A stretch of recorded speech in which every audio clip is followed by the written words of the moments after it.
Times of इंडियामध्ये आलेला हा लेख आहे. मी मुद्दामून तुम्हाला वाचून दाखवतोय. पल्लवी अय्यर या पत्रकारांनी हा लेख लिहिलेला आहे त्याच्यामध्ये, आणि त्यांनी चीन आणि भारत अशी एक कंपॅरिझन त्यांनी केलेली आहे. त्याचा मी तुम्हाला फक्त अर्थ सांगतो त्या सगळ्या याच्यामध्ये. आपली आणि चीनची तुलना खरं तर करू नये. मोठी लोकसंख्या ही एक गोष्ट सोडली तर खूप फरक आहे. आपल्यात मुख्यतः तिथे लोकशाही नाही आणि आपल्याकडे ती आहे. तिथली राज्य व्यवस्था वेगळी आणि आपली वेगळी. परंतु तिथे शाळा झाल्यानंतर, 10वी झाल्यानंतर, शाळा झाल्यानंतर चीनमध्ये सगळी मुलं एक परीक्षा देतात. सगळी. त्या परीक्षेला गावकाव असं नाव आहे. गावकाव. मागे आवाज बंद करा रे तुम्ही, नाही तर निघून जायला सांगता ना. एक तर ते पत्रकार नाहीयेत. भारतात नीट दिली. भारतामध्ये नीटची परीक्षा 22,70,000 मुलांनी दिली. तर यावर्षी चीनमध्ये गावकाव नावाची परीक्षा दिली साधारण 1,33,50,000 मुलांनी. भारताच्या 6 पट. त्यात त्यांनी जे केलं ते आजच्या टाइम्स ऑफ इंडियामध्ये पल्लवी अय्यर यांनी दिलंय. त्याच्यात त्यांनी मुद्दे दिलेत. 6 मुद्दे महत्वाचे आहेत. प्रश्न एकाच, हे जे प्रश्न आहेत त्याचे प्रश्न पत्रिका, प्रश्न एकाच ठिकाणी तयार केले, परंतु परीक्षा घेण्याची जबाबदारी प्रांतांवरती सोपवली. सर्वात महत्वाचा मुद्दा. हे आपल्याकडे जे काही केंद्रीय पद्धतीने जे चालू आहे, एका ठिकाणी पेपर त्यांनी केले आणि राज्यांना सांगितलं की तुम्ही कंडक्ट करा म्हणून.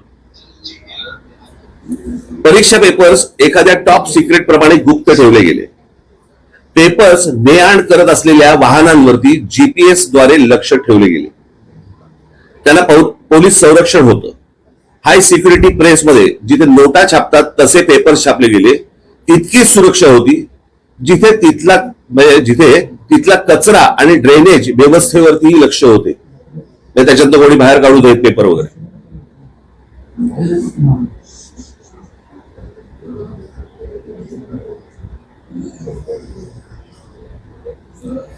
ज्या शिक्षकांनी पेपर्स काढले होते ते मागचे सगळे बाहेर काढतात. जर सगळ्यांना बाहेर काढा. सगळ्यांना बाहेर काढा. जा, सगळ्यांना बाहेर काढा. जरा सगळ्यांना बाहेर काढा. सगळे जा, तुम्ही सगळे बाहेर थांबा. सगळे बाहेर थांबा. सगळे बाहेर थांबा. सगळ्यांना बाहेर थांबा.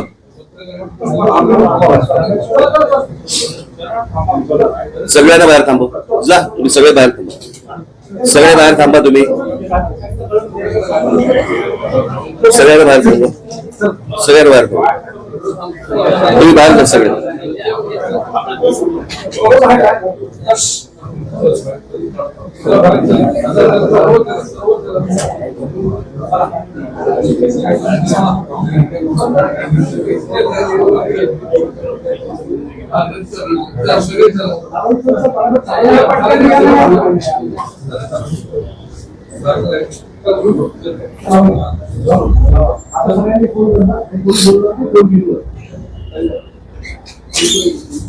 आता शेवटचा मुद्दा. ज्या शिक्षकांनी पेपर्स काढले होते त्यांना सुमारे महिनाभर एका सुरक्षित ठिकाणी ठेवलं होतं, कोणत्याही संपर्काशिवाय. सगळा देश त्या परीक्षेच्या आठवड्यात दक्ष होता. बांधकाम गंमत बघा तुम्ही. आपण म्हणतोय तिकडे काय हुकुमशाही आहे किंवा काय जे काय म्हणतोय, आणि आमच्याकडे लोकशाही वगैरे.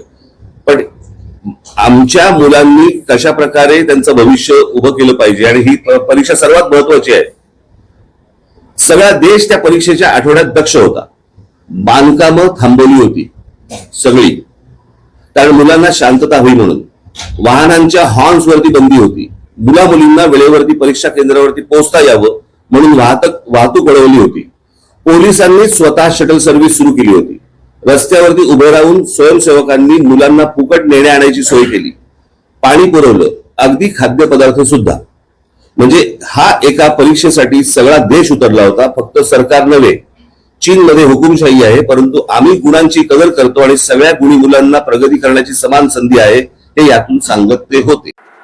बातम्या पाहण्यासाठी आमच्या चॅनलला लाईक करा, शेअर करा, सबस्क्राईब करा, बेल आयकॉन प्रेस करा आणि सर्वप्रथम नोटिफिकेशन पहा तुमच्या मोबाईलवर.